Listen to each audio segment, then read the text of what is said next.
Irmãos, bom estar aqui com vocês,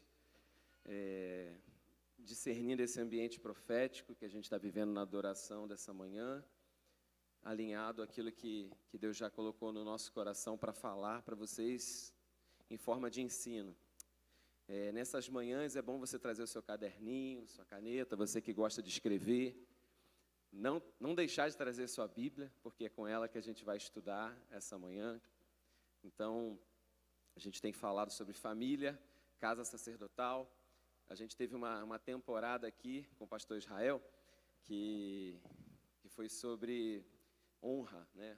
Honra dos filhos aos pais, honra dos pais aos filhos, honra do marido à esposa, da esposa para o marido. E foi um tempo muito enriquecedor. Hoje pela manhã, Mariana, minha filha, você sabe que essa geração, eles acompanham muito série, né? Eles sabem muito sobre séries. E a Mariana falou sobre... Pai, você que vai começar a temporada hoje? Aí ela falou, eu acho que a temporada do tio Israel vai ser melhor. Falei, filha, tá bom. Mas eu vou me esforçar, amém? Para transmitir aquilo que é para essa temporada, não o melhor ou pior, mas aquilo que diz respeito a essa temporada de criação de filhos, focado nos filhos. Para você aprender a criar filhos, mas também vai tocar muita coisa a respeito de você como filho, porque todo mundo é filho de alguém, né? Então, mesmo que você não tenha filhos, você talvez vai ter que limpar um caminho aí com os seus pais, para depois você se preparar para ser pai. Então, a gente vai falar muito dessa relação de pais e filhos, só para eu saber aqui a audiência da igreja. Levanta a mão quem é pai, quem já é pai. Ok? Temos, e mãe, né? Pai e mãe, tá? Tá incluído. Agora encheu. Isso, ok. Levanta as mãos aí quem ainda não tem filhos. Temos alguns jovens aqui, né, que ainda não têm filhos. Então, essa palavra também é para você, tá? Porque como Israel falou, né, a minha história de paternidade começa... enfim, eu recebi as influências dos meus pais, né? E aí eu fui para o compromisso, noivado, casamento e comecei a construir a minha casa. Eu queria abrir, irmãos, a Bíblia hoje, começar com vocês num texto profético. Você que está na sua casa também, acompanha comigo Malaquias capítulo 4, o último capítulo do Antigo Testamento. Eu já tinha até gravado esse episódio na Jornada Bíblica para botar no ar, mas a gente teve problema, a gente vai voltar, tá, com a jornada. A gente teve problema com a edição para transmitir o vídeo, mas esse episódio ainda vai ao ar, onde a gente vai falar de Malaquias. Capítulo 4. Vou ler o versículo 5 e 6. Nós vamos criar filhos no temor do Senhor, e o tema de abertura dessa aula, eu vou falar sobre o ministério de ser pai e mãe. Amém? O ministério de pai e o ministério de mãe. É um serviço na casa de Deus, faz parte da construção da igreja, aprender a ser pai e aprender a ser mãe. E é tão sério esse assunto que o Antigo Testamento termina falando assim, capítulo 4 de Malaquias, versículo 5. Eu mesmo vos enviarei o profeta Elias, antes que venha o grande e assustador dia de Yahvé. E Elias procurará fazer com que os corações dos pais se retratem perante seus filhos. Eu estou lendo na King James, tá? A maioria das versões fala o coração dos pais se converta ao coração dos filhos. E o coração dos filhos se convertam aos seus pais. Do contrário, eu virei e castigarei a terra com desgraça, com maldição. Tá?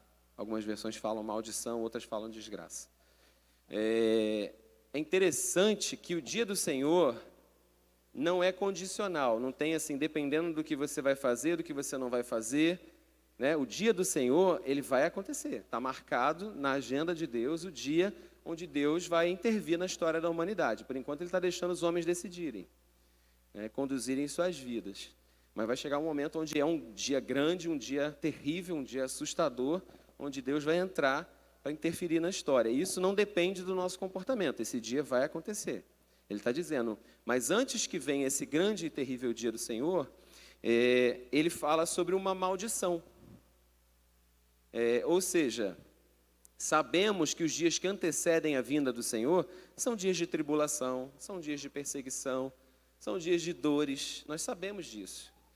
Nós estudamos muito esse assunto aqui em Terra Fértil, sempre estudamos o fim dos tempos, mas quando a gente falou, quando a gente começou a viver a pandemia do coronavírus, no início do ano passado, muita gente correu para estudar, porque a gente tinha a sensação de que os selos já estavam sendo abertos, as taças estavam sendo derramadas, as trombetas estavam tocando, parecia que o que é? O coronavírus ativou a galera para estudar a escatologia. Por quê? Pela primeira vez a gente viu, pelo menos eu não lembro, não ter vivido algo parecido, eu tenho 36 anos, não lembro de ter visto algo que tocou o mundo inteiro. Então, quando uma coisa toca o mundo inteiro, a gente já logo vai para as Escrituras e entende que tem alguma relação, algo espiritual aí nesse negócio.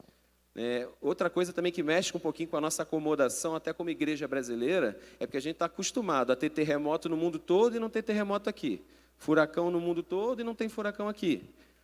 Tudo que acontece de coisas ruins, até mesmo de perseguição da igreja, é ao redor do mundo. Aqui não acontece. Então, a gente, como igreja brasileira, pode ter ficado um pouquinho confortável. E aí vem um vírus que atinge o mundo todo e talvez a gente tenha pensado, aqui não vai chegar. Chegou. E durante algum tempo o Brasil foi epicentro desse negócio, e ainda estamos lidando com muita dificuldade, mas o que eu estou querendo chamar a atenção é que, independente do que a gente faça, o dia do Senhor vem. Para quem está vivendo com a sua lâmpada acesa, vivendo com o seu coração no Senhor, o dia do Senhor vem. Mas antes desse dia do Senhor também está previsto, esse texto fala, uma maldição. Eu não estou dizendo que a maldição é o corona, ok? Mas eu não posso descartar que coisas vão vir sobre a terra e coisas podem estar vindo sobre nós e coisas também podem ser curadas quando o coração dos pais se retratarem com os filhos e o coração dos filhos se retratarem com os pais. Às vezes a igreja evangélica fala, por exemplo, muitos cristãos falam sobre quebra de maldições, Só que eu creio que nada é mais poderoso para quebrar maldições do que filhos se reconciliarem com pais e pais se reconciliarem com filhos. Aí é uma quebra maravilhosa. Porque, na verdade, quando você obedece os mandamentos, dentro do mandamento existe a bênção e a maldição. A bênção, a vida é a obediência. Agora, quando você viola o mandamento, você já está vivendo debaixo de maldição. Então, você quer entender, às vezes, por que algumas coisas acontecem na sua casa, acontecem com você. Eu creio que há uma voz das Escrituras, uma voz profética que diz, olha, reconciliem pais e filhos. Filhos, converter significa estar seguindo um caminho e se voltar. Sabe, você está seguindo um caminho que está te distanciando do seu pai biológico, eu estou falando de casa.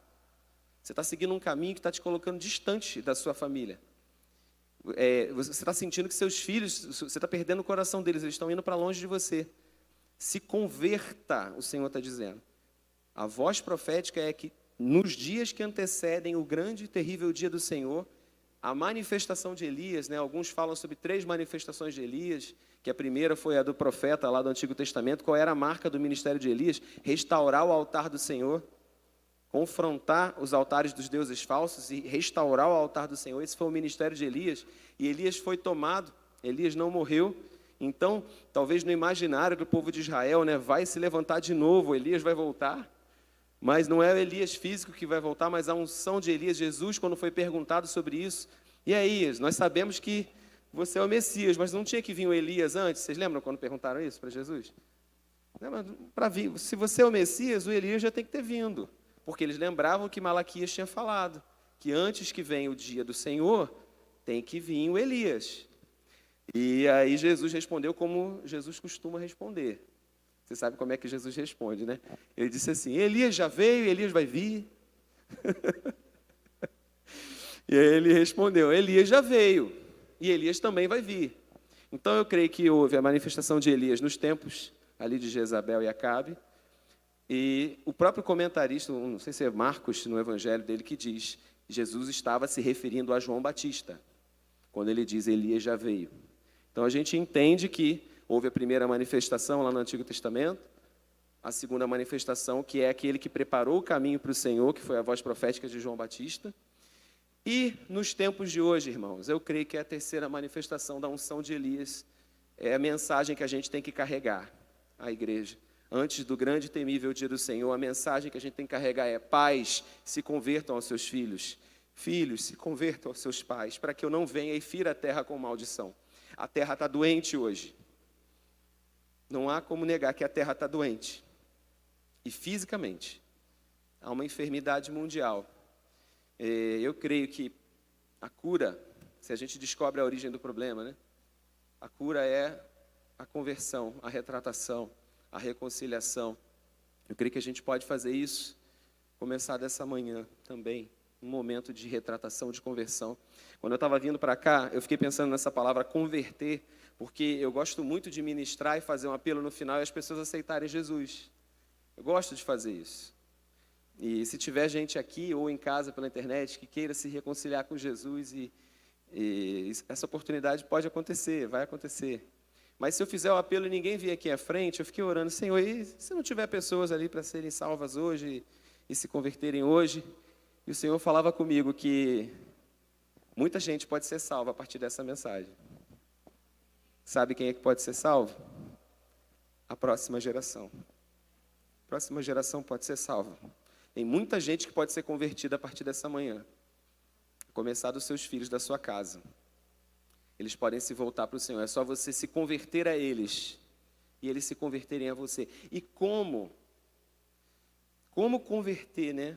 Porque às vezes a gente quer corrigir o comportamento dos nossos filhos. Eles fazem coisas que nos irritam. E a gente, às vezes, quer corrigir o comportamento. Só que quando a gente corrige o exterior, a gente forma gente hipócrita. Entende o que eu vou falar? Lembra quando Jesus condena os fariseus? Ele fala assim: vocês limpam o exterior do prato.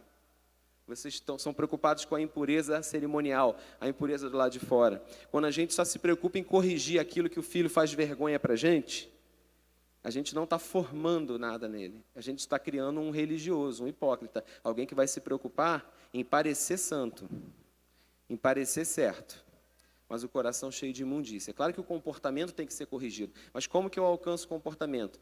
Corrigindo o coração. Eu preciso me voltar para a atitude do coração. Você está preocupado com o comportamento dos seus filhos ou você está preocupado se o coração dele está voltado para Deus? E não tem como um jovem, uma criança, ser neutro. Ou está voltado para Deus ou está voltado para os ídolos. E o ídolo, às vezes, é ele mesmo. O amor às coisas, os bens materiais, o amor a esse mundo. Às vezes a gente santifica as nossas crianças, né? Santifica os nossos jovens, mas todos têm problemas, né? Todos nascem com uma tendência pecaminosa. Todos nós nascemos com uma tendência pecaminosa. Apesar de seus filhos serem do reino de Deus e ensinarem muita coisa para você, eles têm uma inclinação natural para o pecado. E você tem que corrigir não apenas o comportamento, mas tratar o coração. Quais são as motivações? Por que ele faz o que ele faz? Está entendendo? É voltar-se para o coração. E como é que eu alcanço o coração? Primeiro você tem que ganhar os ouvidos de volta.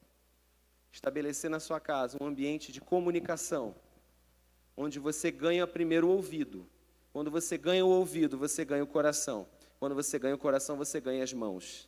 E aí ele não vai fazer, né, o comportamento, as atitudes vão ser voltadas para aquilo que é o correto, mas não é só o exterior. Sabe aqueles filhos que fazem as coisas na frente dos pais e quando os pais estão ausentes, eles fazem diferente? É porque eles têm medo do aparente. Eles foram corrigidos no comportamento, mas nunca se criou um ambiente em casa para que eles falassem e o coração fosse revelado e o coração fosse corrigido.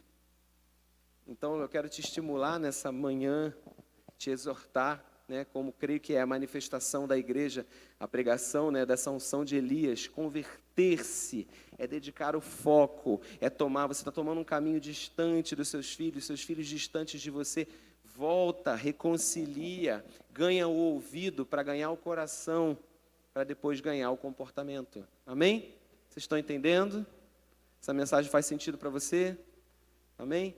Eu creio que o Espírito Santo deseja que a gente se converta e que a gente salve uma geração. Eu dou aula, eu sempre falo isso, né, que a gente está dou aula em escolas, né, públicas e particulares. A gente está diante de uma geração como nunca houve, uma geração muito pior do que a minha, sabe, do que a geração que eu cresci. Pior em nível de corrupção, de desobediência aos pais.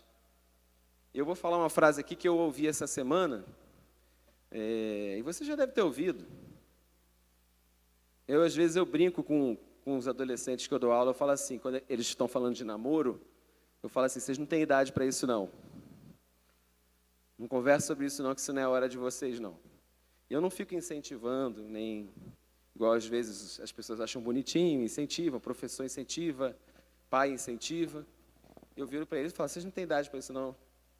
Aí eles falam, sua filha, ela vai, se você proibir muito, ela vai fazer escondido. Os adolescentes falaram isso. Talvez você, pai, já tenha ouvido isso. Se você proibir muito, seu filho vai fazer escondido. Então é melhor você deixar que pelo menos está fazendo na sua frente. E aí é como se os filhos estivessem ditando as regras do que tem que ser dentro da casa. Você está entendendo o que eu quero dizer quando eu falo que você tem que corrigir não o comportamento, mas o coração? O coração. A geração dos meus pais era uma geração que na frente até obedecia pai e mãe, mas vivia então essas coisas escondidas. A geração dos nossos pais também não era, estou falando ali 60, 70, né? Também não era a geração que fez tudo certinho, não. Eles tinham um respeito à hierarquia, fato, o que se dissolveu hoje. Mas muitos deles camuflaram comportamentos, e a gente sabe, na década de 60, 70, tudo o que aconteceu. E aí esses, né, começaram a achar. Então, olha como é que a iniquidade vai aumentando de geração em geração. Então, a gente é melhor liberar, fazer tudo dentro de casa, porque a gente fazia mesmo escondido. E eu respondi, né, para essa indagação que foi feita. Eu disse assim, a minha filha, ela não vai fazer escondido, porque ela está recebendo princípios. E eu creio que princípios, eles não dependem da minha presença para acontecerem. Amém? É como se você fosse fazer uma obra. Eu não sou muito bom de exemplo disso, meu cunhado, ele falaria melhor do que eu. É como se você fosse fazer uma construção, uma coluna, e você coloca madeiras e depois preenche de concreto, não é isso? Algumas colunas você coloca madeira ali e preenche com concreto, depois você tira a madeira, não é, apóstolo? E a coluna fica. O apóstolo entende a beça. Depois que tira a madeira, ela vai ficar na forma que a madeira deu. Entendeu? A madeira dá a forma. A madeira é a educação dos pais. Ok? E aí, eu não vou ter minha filha dentro da minha casa para sempre. E não vai ter como eu estar em todos os lugares onde ela está. Então, e às vezes você recebeu a instrução dos seus pais já até faleceram, não estão mais aqui. Mas aquilo que foi deixado, deixou uma forma. Ok? E agora você é firme o suficiente, porque alguém te moldou. Eu creio que o ensino dos pais é o molde. A Bíblia fala em Romanos 12, não se amoldem a esse mundo. Então existe um padrão que vem de Deus. Você não educa seus filhos para você, ou de acordo com o que você acha. Mas existe um manual seguro, que é a Bíblia, é a palavra de Deus. Então, se a gente vai falar de criar os filhos no temor do Senhor, esse manual seguro é a Bíblia. O manual seguro é a palavra. Não são os pensamentos desse mundo. O que os estudiosos desse mundo pensaram. Tudo que esse mundo pensou de bom, e existem pensadores bons e pessoas seculares que às vezes produzem alguma reflexão boa, tudo que eles produziram não foi descoberto por eles, está em consonância com as Escrituras. Tudo de bom que alguém no mundo já pensou, as Escrituras concordam. E tudo de ruim é o que vai contra ela. Então a Bíblia é um manual seguro para você criar os seus filhos, independente das ideologias, dos pensamentos. Então se você educa seus filhos com o molde, com o padrão da palavra, quando o molde for tirado, quando os pais não estiverem mais ali, ela ainda vai continuar seguindo. Você precisa, então, educar os seus filhos, nós precisamos educar os nossos filhos, não apenas nos seus comportamentos, mas de fato a terem temor a Deus, a se voltarem para Deus, porque eu não vou estar em todos os lugares onde eles estiverem, mas eles vão amar a Deus. Então você precisa estar atento. Será que seu filho está convertido? O seu filho está se voltando para Deus ou está se voltando para os ídolos? Para onde está o coração do seu filho? Para onde ele está inclinado? Você precisa construir na sua casa um ambiente de comunicação, de honestidade, de franqueza, onde eles possam falar e ser ouvidos. E não ter medo de expor o coração. E às vezes, quando expõe o coração, vai vir coisas que você não esperava que surgisse. E aí você tem que reagir com naturalidade, quando eles começarem a contar. Sei. Porque se você se assusta muito, eles param de contar. Deixa à vontade para falar, porque a boca fala do que está cheio o coração. Então você vai perceber as paixões, as inclinações do coração, à medida em que eles se abrirem. Você precisa deixar um ambiente para que eles falem. Eu queria abrir em Juízes, capítulo 11. Eu não vou ler o capítulo todo, porque é uma história longa e bem triste, de um homem, que sacrificou sua filha, sacrificou sua família, Jefté. Mas eu vou ler os 3 primeiros versos, porque eu quero chegar na origem do problema de Jefté. Como que esse homem fez um negócio desse? De onde vêm as ideias, a formação, qual foi o molde que formou a cabeça desse homem? Sabe? Quando você pensa em pessoas que estão fazendo atrocidades aí, em criminosos, claro que eles reagiram com desobediência, reagiram numa atitude rebelde a Deus, eles tomaram decisões, eles não são vítimas da sociedade apenas, eles reagiram ao que fizeram com eles de uma forma desviada. Então, as pessoas não são meramente vítimas do que fizeram com elas, tem muita gente que passa muita coisa e tem uma atitude diferente. Mas eu sempre procuro pensar qual foi o molde que foi colocado, quais foram as ideias, quem formou aquela pessoa daquela forma, como que formatou aquele jeito, aquele comportamento. Juízes 11, versículo 1 até o 3, diz assim, Jefté, o gileadita, era um guerreiro hábil e corajoso. Sua mãe era uma prostituta e seu pai chamava-se Gileade. A esposa de Gileade também lhe deu filhos. Então, ele nasceu de uma relação fora do casamento. Então, olha como é que começa a história dele. Ele nasceu de uma relação fora do casamento. Mas a esposa oficial do Gileade também lhe deu filhos, que quando cresceram, expulsaram Jefté, exclamando, você não vai ter parte na herança do nosso pai, porque você é filho de outra mulher. E Jefté fugiu para longe dos seus irmãos e se estabeleceu na terra de Tobi, e reuniu em torno de si um bando, a minha versão fala, vadios. Um bando de vadios que andavam com ele. É forte, né? A história desse menino. Ele recebeu uma influência na sua formação, que não foi marcada pelo seu pai. Ele foi marcado pelas pessoas que andavam com ele. E eu quero te alertar, meu irmão, minha irmã, pai e mãe, quem são os amigos dos seus filhos? Quem são as pessoas que andam com eles? Sabe, é muito importante você saber, você conhecer, e acima de tudo, saber que a formação dos seus filhos é dada por você. A influência maior no crescimento deles é sua. Sabe? Quem são as pessoas que andam com eles? E às vezes a gente, numa atitude, que, como eu falei, às vezes parece que a gente santifica o nosso filho, a gente acha que é o nosso filho que está sendo influenciado pelos outros. E aí, às vezes, o pai vai lá e descobre que é o filho dele que está corrompendo os outros, Eu estou falando essas coisas porque, como eu falei, a gente trabalha em sala de aula, a gente vê, às vezes, o comportamento dos pais de achar que é sempre o filho dele é o inocente. Mas eu queria te chamar a atenção para você pensar em quem são as influências formativas. Quem são as pessoas que estão inclinando o coração? Porque amizade tem a ver com afinidade. Você se associa com quem você gosta porque se parece com você. Tem interesses comuns.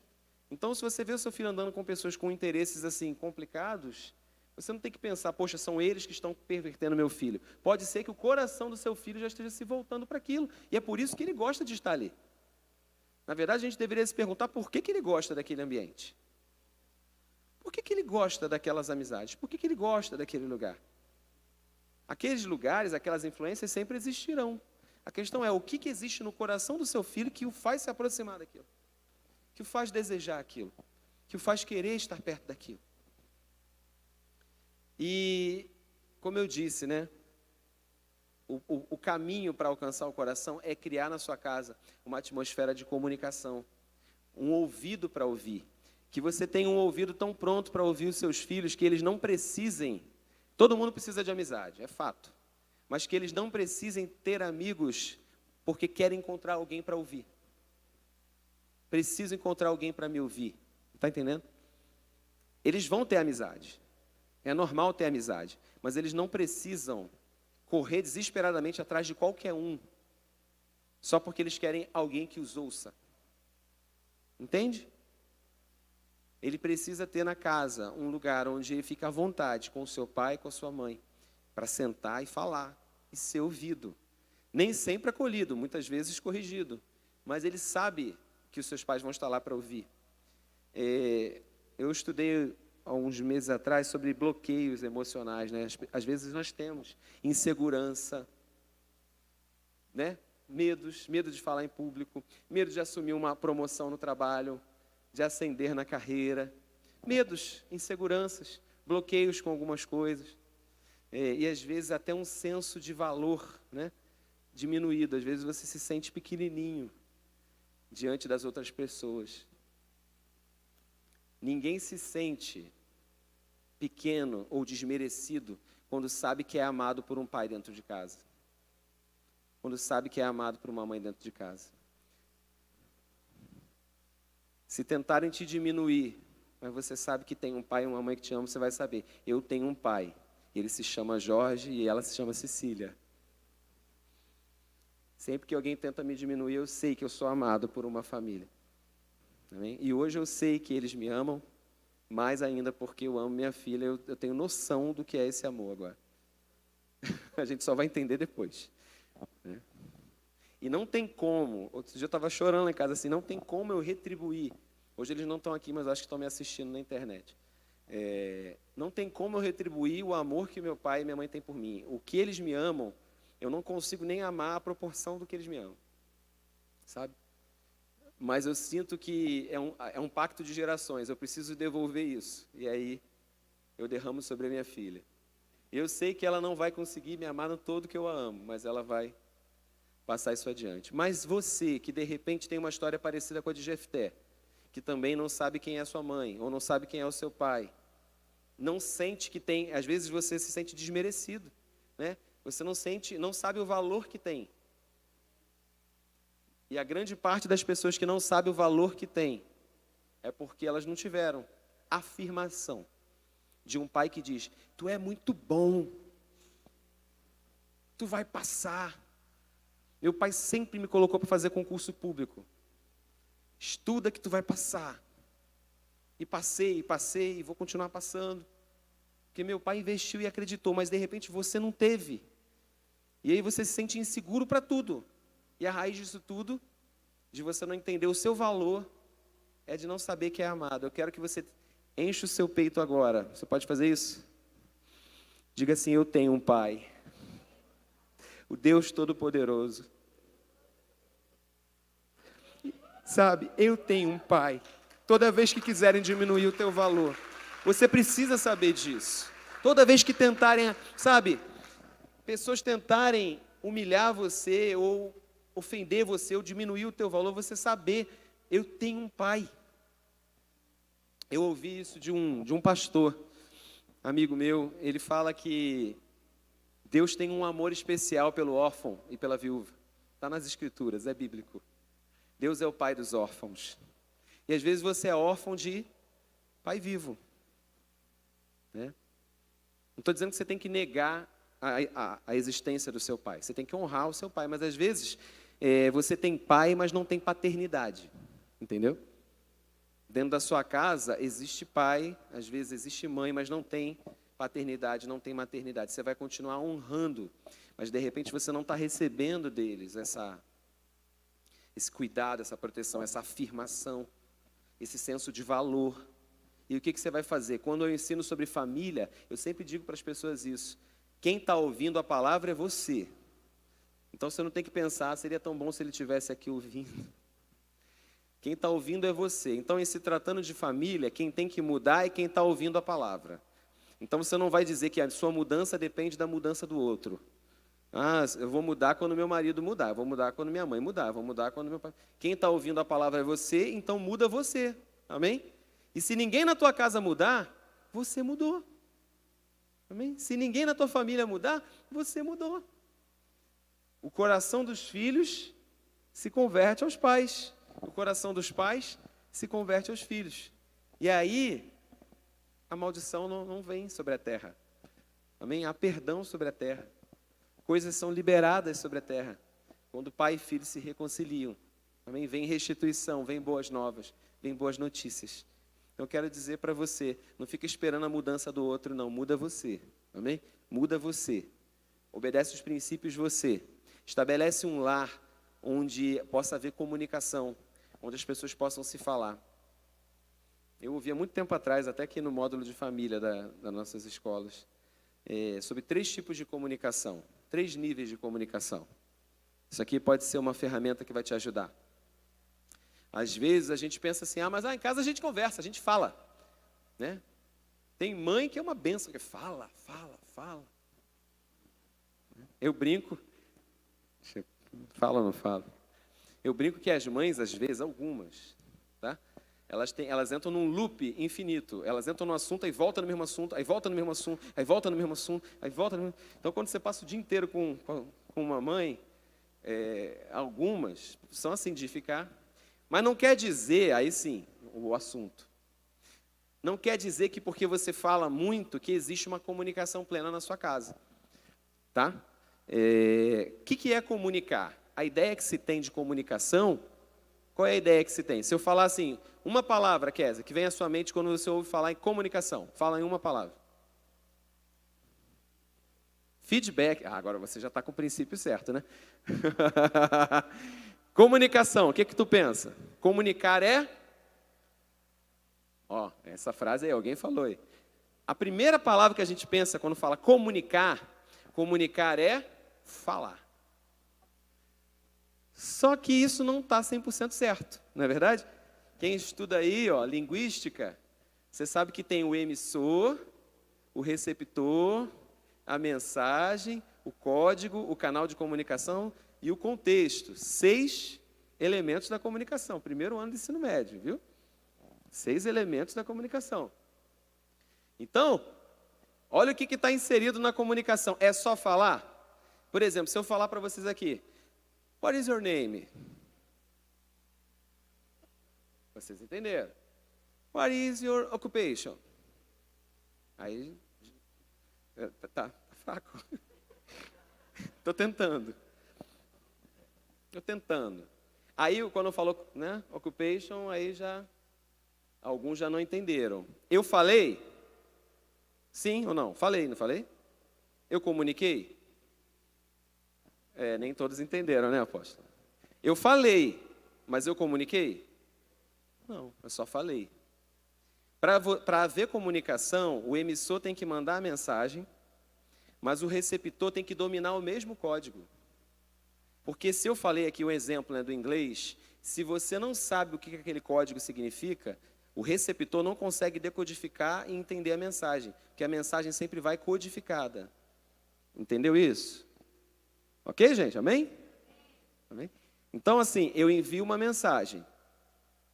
Você, se domina o mesmo código, você decodifica e entende. E aí você devolve com uma outra mensagem. Ok? A comunicação não significa eu falar. A comunicação é eu falar e você entender. Entende? Se eu falar, por exemplo, é um exemplo, tá? Fique de pé agora. E todo mundo permanecer sentado, é bem possível que tenha havido um ruído na comunicação, né? Quando o pastor fala, vamos nos colocar de pé, e aí todo mundo fica sentado, significa que eu falei, a mensagem foi, mas o receptor ou ignorou, enfim, não houve uma assimilação daquilo que foi falado. E às vezes, dentro do ambiente da nossa casa, aí sim, família, marido, mulher, filhos, coisas são faladas, mas comunicar não é só jogar som no tímpano do outro. Você não tem os ouvidos, você não é ouvido. Às vezes você não domina os códigos que a pessoa entende. Sabe? E às vezes nós não estamos prontos para ouvir. Nós só falamos, estamos prontos a falar. Nós ouvimos o outro falando já pensando no que a gente vai responder. E nós não ouvimos. E aquela pessoa precisa saber que ela é ouvida. Então, existem profundidades naquilo que se conversa. Eu falei que existem 3 níveis de comunicação. No primeiro nível, a gente conversa sobre coisas e sobre pessoas. Então, esse é um nível que a gente para até na fila do banco e fica falando, tá quente, né? Tem os puxadores de conversa, já viu? Os puxadores de assunto. Camila adora conversar, Camila é de conversar. Eu já adoro sentar no consultório, se tiver 6 pessoas, eu não quero que ninguém puxe assunto comigo. Eu pego uma revista e fico quieto. Aí quando vem alguém, tá quente hoje, já vai querer conversar. Outro senta no ônibus, é o meu jeito, tá, gente? Senta no ônibus, tu quer ir 40 minutos dormindo, lendo a Bíblia, ficando quietinho. Aí senta algum conhecido do seu lado e começa. Parará, parará, parará, parará. Teve um dia que eu fui, uma mulher sentou do meu lado, ela ficou, eu deixei. Eu fiquei sem falar nada, só para ver até onde ia. Ela ficou 40 minutos falando sozinha. Entendeu? Sem nenhuma interação, mas é só um parênteses para você entender o que eu estou querendo falar sobre comunicação.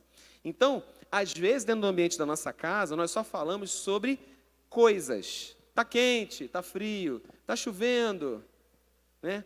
Coisas, né? Presente, comida. Eu gosto de carne seca, eu gosto de abóbora. O feijão está salgado. Nós falamos sobre coisas. Ou então nós falamos sobre pessoas. Tá, viu? O restaurante que o Breno foi, está sempre lá no Instagram, comendo, lanchando e tal. Aí nós falamos sobre pessoas. E nós falamos, exemplo, tá? Eu creio que você fala bem das pessoas, amém? Então, às vezes, mas esse nível de comunicação, não estou dizendo que é errado, não, mas você concorda que é um nível muito raso? Falar sobre coisas e sobre pessoas. Por que eu digo que é raso? Porque até numa fila de banco você faz isso. Você fala que o Cristiano Ronaldo não bebe Coca-Cola, bebe água. Você fala sobre coisas, né? Você fala sobre coisas. Isso é a coisa mais superficial. Uma pessoa que você não sabe nem o nome, você conversa sobre coisas. Não é verdade? E às vezes, dentro da sua casa, eu quero que você faça uma autoanálise. Com os seus filhos, a sua conversa é só sobre coisas. Comida, tempo, pessoas, vida dos outros. Coisas. É um nível muito superficial. Qual é o segundo nível? Onde você vai um pouco mais profundo. Falar sobre fatos, acontecimentos. Né? Aí você já não fala com qualquer pessoa, né? Nem todo mundo fala sobre os fatos, né? Quando você vai ser promovido, quando você ficou desempregado, quando você engordou, quando você emagreceu, quando você tem um filho, né? Você já conhece alguém há mais tempo, né? Suponho, já sabe pelo menos o nome. Por exemplo, eu tenho colegas de trabalho, né? Então lá no meu trabalho tem um colega que teve bebê agora, a gente se conheceu esse ano, mas eu vejo ele com a filha, né? E a gente conversa sobre fatos e acontecimentos. Já é um nível onde você conhece um pouquinho mais a pessoa. Então, você pode decidir aprofundar um pouquinho mais dentro de casa a comunicação. Vamos conversar sobre os fatos do seu dia. Conta aí como é que foi seu dia. O que você fez? Né? O que você não fez? Hoje eu caí no ônibus. Hoje você conversa sobre fatos e acontecimentos. Isso você não fala com todo mundo, concorda? Então esse é o segundo nível. Você parou de falar sobre coisas e pessoas. Você está fazendo uma reflexão aí para a tua casa? Como é que está a conversa lá? É sobre o quê? É como? É só sobre coisas, pessoas? Ou já fala de fatos e acontecimentos? E tem um nível mais fundo. Aí esse nível, esse terceiro nível, é quando nós falamos sobre nós mesmos. Aí tem gente que não tem esse nível com ninguém. Nem com a esposa, nem com o marido. Falar sobre você. Está desempregado é falar sobre um fato. Como você está em relação ao desemprego? Qual é o estado da sua alma? Quais são os seus medos? Quais são os seus temores? Quais são suas preocupações? Quais são suas ansiedades? O jovem, o adolescente, né? Tem medo do grupo que não o aceita. Passou por algum constrangimento na escola. Tem algum coleguinha lá que não o recebeu bem. Então, como ele se sente? Como ele está? Será que na tua casa você tem esse espaço com os seus pais ou com os seus filhos de conversar sobre eles? O que eles estão experimentando? O que eles estão vivendo? Como eles estão? Você pode dar o seu ouvido para ouvir. Eu quero muito que você faça essa reflexão. Você tem esse nível de comunicação com a sua casa, com a sua família, de construir um ambiente, um lar, onde possa ser ouvido, onde possa ouvir. 1 Timóteo, capítulo 5, versículo 8. Vai comigo para o Novo Testamento.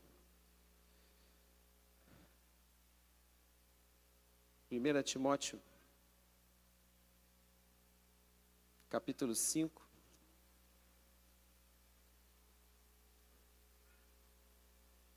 Versículo 8.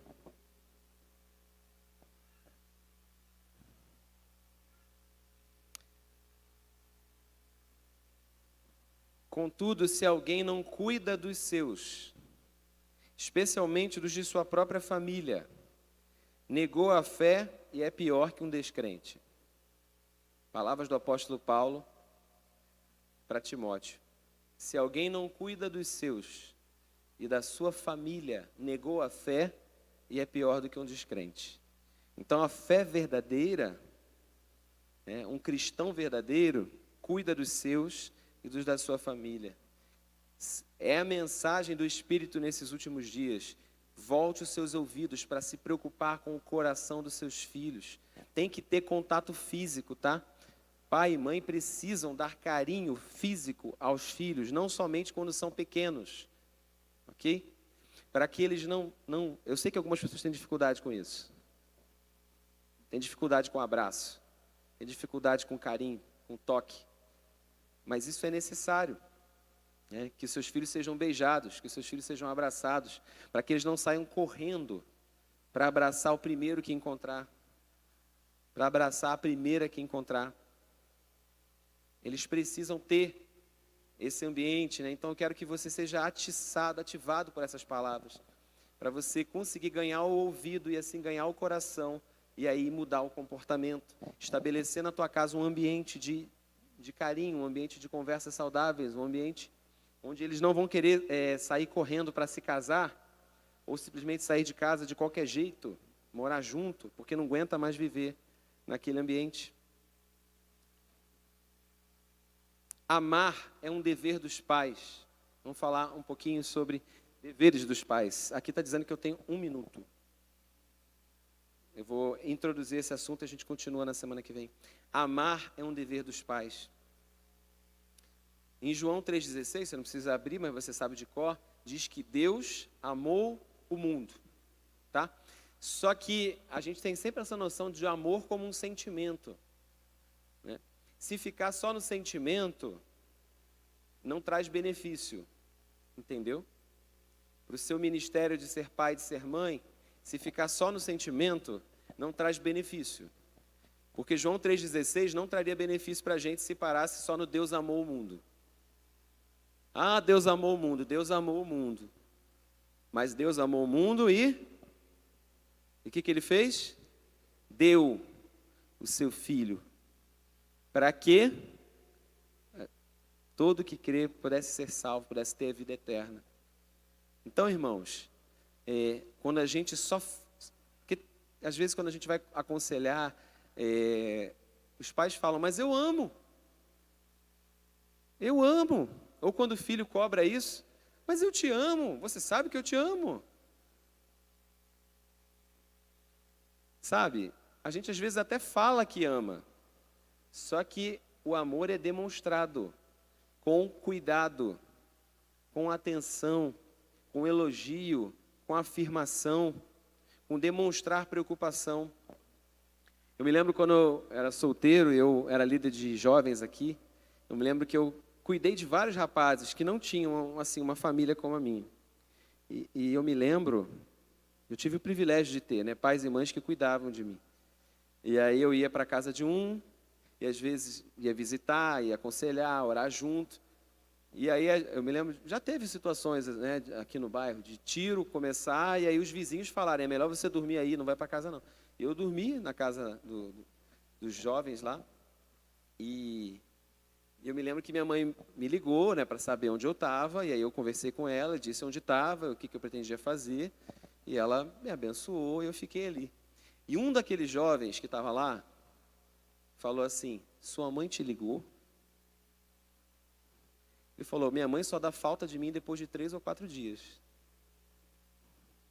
E você pensa, né, que os seus pais estão te controlando, querem saber o tempo todo onde é que você está. O mundo está sentindo muita falta disso. O mundo está sentindo muita falta disso. Então, meu irmão, minha irmã, seja pai e seja mãe, exerça a sua autoridade, exerça o seu ministério e não peça licença para exercer. Amém? Porque às vezes parece que a gente tem vergonha de exercer a autoridade. Ah, se eu ligar para o meu filho, ele vai ficar com vergonha. Se eu receber na porta da escola e der um beijo, ele vai passar vergonha. Eu falo com a Mariana mesmo, que ela quer entrar assim sem falar comigo. Meu abraço, meu beijo. Entende? Parece que a gente tem que pedir permissão para ser pai, né? Permissão para ser mãe. Exerça a sua autoridade, não peça permissão para isso. Amém? Se você é pai, se você é mãe, é um chamado, é um ministério. Você precisa zelar por isso. Você está convertendo uma geração. Você está criando uma geração. Você está preparando filhos para enfrentarem coisas muito piores. Eu já contei aqui em pregação que no meu 2º grau teve debate na escola sobre virgindade. E eu fui o único que disse que a gente tinha que casar virgem, na sala inteira, com 17 anos. E era eu no debate e os 33 da turma contra. Isso em 2003. Hoje, sabe o que eles estão conversando na sala de aula? Às vezes a gente está fora da escola, a gente não sabe. Deixa eu te dar essa notícia. Eles estão conversando sobre meninas e meninas com meninos e meninos. Tá? O assunto não é nem mais virgindade perder a virgindade de homem com mulher. Eu não estou brincando, eu estou falando sério com vocês. O assunto hoje que meu coração sente é porque crianças de 13 anos estão falando sobre namoro de menina com menina, de menino com menino. E é óbvio que eles não sabem as implicações disso. É talvez só a moda. Porque estão sendo apoiados nisso. Entende? Talvez seja só uma questão de moda. 13 anos, e o que sabe sobre isso? Entende? Estou falando para você porque talvez você não conheça o que se conversa numa sala de aula, assim, entre os coleguinhas, assim. É o que é conversado. Então, nós precisamos exercer a nossa paternidade. Nós precisamos ser pais e não ter vergonha disso. Amar só, dizer que ama. Ou às vezes você tem um sentimento no seu coração, não tenho dúvida de que você ama seus filhos. Mas o amor precisa ser demonstrado. O amor precisa fazer algo. O amor faz algo. Amou o mundo e deu o seu filho. Deixe seus filhos saberem que são amados. Eles precisam saber que tem uma casa para voltar. Se você diz que os ama, não os rebaixe. Não diga que eles não são capazes. Não sai, sabe, humilhando o que eles fizeram, comparando com o que o outro fez. Para acabar, gente, Tito capítulo 2, versículo 5. Tito 2, 5. Eu vou ler o 4 para você entender o contexto. Queria que você ficasse de pé, para você ter a sensação que está acabando, amém? Tito, sabia que os pregadores fazem isso? Estou revelando para você. Tito, capítulo 2, versículo 4. Capítulo 2, versículo 4. Dessa forma estarão aptas... Eu não tenho jeito, eu vou ler um, eu tenho que ler o outro, né? Mas vamos... Volta para o 3. Tito 2, aí vamos ler o 3, o 4 e 5, Tamara. Ensina as mulheres maduras a serem reverentes quanto ao seu estilo de vida, não caluniadoras, não viciadas em muito vinho, capazes de ensinar o que é bom. Dessa forma, versículo 4, estarão aptas para orientar as mulheres mais jovens. Então, as mulheres mais velhas da igreja podem ensinar as mulheres mais jovens, ensinar o quê? A amarem os seus maridos. Eu sempre fiquei até a parte de amarem seus maridos. Mas o texto diz, a amarem seus filhos. A gente nunca pensa que uma mulher pode... É necessário que uma mulher aprenda a amar o seu filho? Mas eu não estou falando de sentimento. Eu não tenho dúvida que uma mãe ama seu filho. Eu estou falando o que o amor faz. Entende? Então, uma mulher madura é capaz de ensinar uma mais jovem, olha, o amor exerce autoridade, o amor corrige, o amor impõe limites. Então, uma mãe mais madura pode ensinar uma mãe mais jovem como que o amor se manifesta. Amém? Eu não tenho dúvida de que o amor pode ser aprendido, porque senão ele não diria, ó, que elas vão ensinar a amar. O amor é aprendido. Serem equilibradas, puras, dedicadas a seus lares, cultivarem um bom coração, submissas a seus maridos, a fim de que a palavra de Deus não seja difamada. Amém? Eu creio que a gente pode aprender uns com os outros na igreja. Casais maduros ensinarem casais mais jovens a amarem os seus filhos, para que seus filhos não fiquem vagueando com vadios, para que eles sejam formados dentro de casa, pelo ambiente da família. E é para isso que estamos ensinando. Eu creio que essa é a voz do Espírito de Deus, essa é a manifestação da unção de Elias, restaurar o altar, como Elias restaurou o altar em Israel, o verdadeiro culto ao Senhor. Você vai restaurar o altar do culto doméstico na sua casa. Você vai restaurar o altar do culto com seus filhos. Amém? Se você está com seus filhos aí pertinho de você, chama e vamos orar por eles. Se eles não estão aí, fecha seus olhos e pensa neles agora. Queria que você abençoasse a sua geração, a sua descendência. Vem Mariana para cá, Mila. Está com ela aí? Traz Mariana aqui, amém? Começa a abençoar a sua descendência, a sua geração. Começa a converter o coração para eles. Pai, eu quero muito te agradecer pelos pais que eu tive. Quero muito te agradecer pela herança que eu recebi. E aquilo que eu quero transferir, Senhor. Nós vamos fazer agora a cura para a terra, amém? Eu creio, Senhor, em cura, em maldições sendo quebradas, sim, pela obediência ao princípio de converter o coração, em ter filhos convertidos aos pais. Pai, nós nos arrependemos da rebeldia, nós nos arrependemos, Senhor, dos pais que se levantaram no Brasil, no Rio de Janeiro, que foram omissos com seus filhos, e tudo isso está subindo diante do Senhor. Nós nos arrependemos, Senhor, do descaso, nós nos arrependemos até mesmo do homicídio, Pai, famílias onde filhos conspiraram contra pais, onde pais também mataram filhos, pais abandonaram e entregaram seus filhos, e por conta disso tudo, maldição tem ferido a terra. Nós te pedimos perdão, Deus, vem sarar a terra. Nós queremos que a nossa casa sobreviva a isso que está vindo sobre o mundo, mas nós queremos que o nosso coração esteja convertido um ao outro. Eu te peço, Pai, que haja arrependimento, que haja retorno. Traz, Senhor, os ouvidos de volta, Pai, daqueles filhos que já não ouvem mais, daqueles filhos que se desviaram, daqueles que se afastaram, aqueles que estão aí pela internet nos ouvindo. Você reconcilie-se com seu pai, volta a falar com sua mãe, volta a falar com seu pai. Pai, volta a falar com seu filho. restaura, resgata aquilo que se perdeu, vai em busca daquele ouvido que você perdeu, para você poder ganhar o coração, para você poder corrigir o comportamento. Ensina os seus filhos o temor do Senhor. A voz do Espírito de Deus está dizendo, para que eu não venha ferir a terra com maldição, antes que venha o dia do Senhor. Converta o seu caminho. Você está seguindo um rumo distante da casa, distante dos seus filhos. Volta, conhece o coração, ouve as expectativas, o que eles desejam, quais são os medos. Para de conversar somente sobre coisas, somente sobre fatos. Converse sobre vocês, o que vocês têm vivido, o que vocês têm experimentado em Deus. Senhor, reacende a chama do culto doméstico. Pai, vem reacender, Deus, aquilo que precisa ser reacendido dentro de cada casa. Eu sinto, Deus, que o teu povo nessa manhã ouviu, assimilou, mas eu sinto que há dores que precisam ser curadas nessa manhã. Você que perdeu a esperança, você está ouvindo aqui, mas você sinceramente não consegue acreditar, você não consegue ter fé que vai restaurar alguma coisa.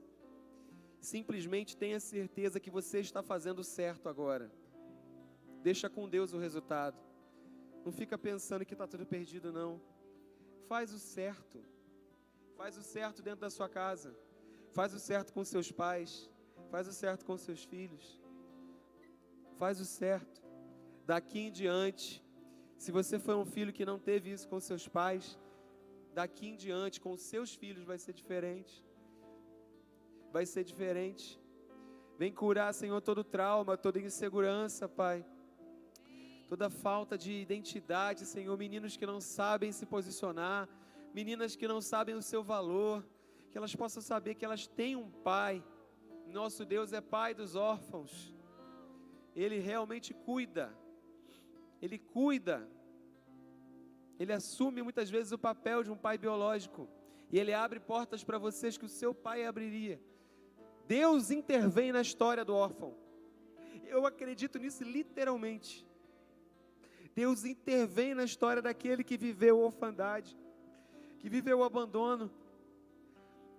Nós chamamos, Pai, nessa manhã a restauração de toda lágrima que foi derramada, de todo abraço que você nunca recebeu. Recebe o abraço do seu Pai agora. O teu Deus Pai, Todo-Poderoso, Ele te restitui agora todos os abraços que você nunca recebeu. Recebe agora. Tem cura acontecendo aqui. Tem cura para os seus filhos acontecendo aqui também.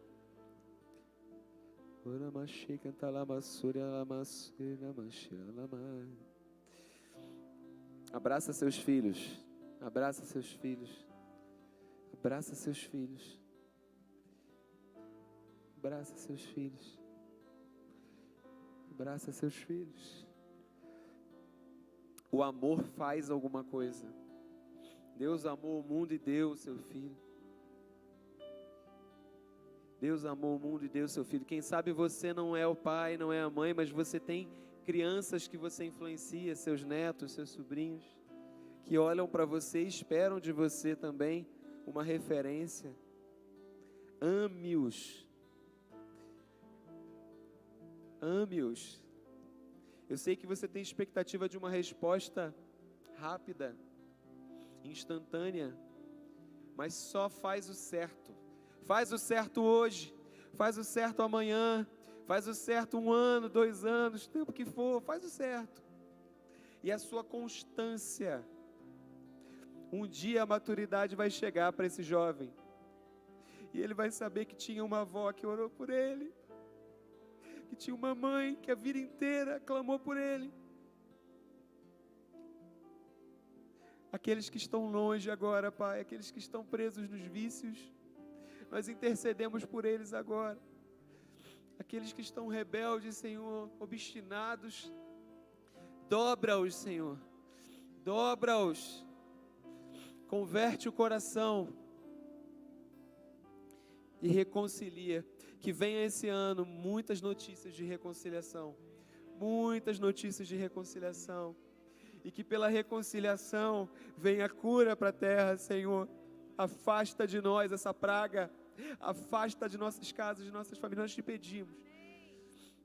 Há um povo que clama pelo teu nome nesse lugar, que venha um tempo de reconciliação sobre você, sobre sua descendência, em nome de Jesus. Recebe a cura, você tem valor, amém? Quem sabe que é amado, não deixa ninguém diminuir. Quem sabe que é amado, sabe o seu valor, amém? Mariana é amada, e ela vai fazer aniversário amanhã, vamos aplaudir a vida dela? Amém? 9 anos, né, filho? Amém. Vai fazer 9 anos. E nós estamos nos preparando para ter o segundo. Que Deus nos abençoe. Amém? Geralmente as pessoas têm em sequência. Aí quando dá um intervalo grande, os outros falam, tem certeza? Vai começar de novo. A gente quer, é o nosso desejo. Amém?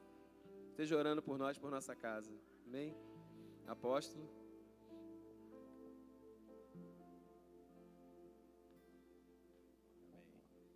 Obrigado, Felipe, por essa manhã nos ensinar. Eu aprendi que ensinar é colocar um espelho diante da gente. Esse é o ato de ensinar. Quando a gente olha para o espelho, não tem como. Ele não é misericordioso. Ele mostra aquilo que precisa ser retocado, ser mudado.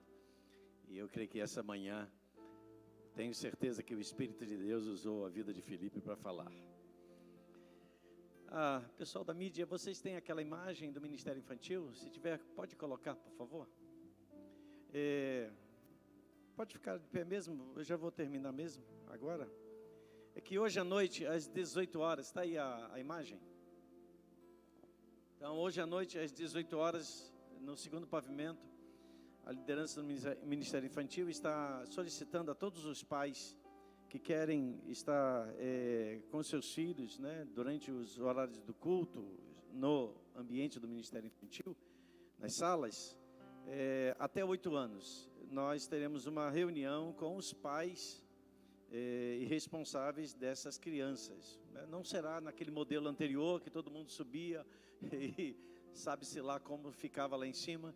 Agora, obviamente, a gente tem que atender essa questão de lotação, de números e tudo mais. Então, hoje, você, às 18 horas, os pais, essa reunião, você que está nos vendo aí pela internet, às 18 horas você precisa estar para ter todas as informações para que seus filhos até 8 anos possam estar participando dos cultos que começarão a acontecer à noite.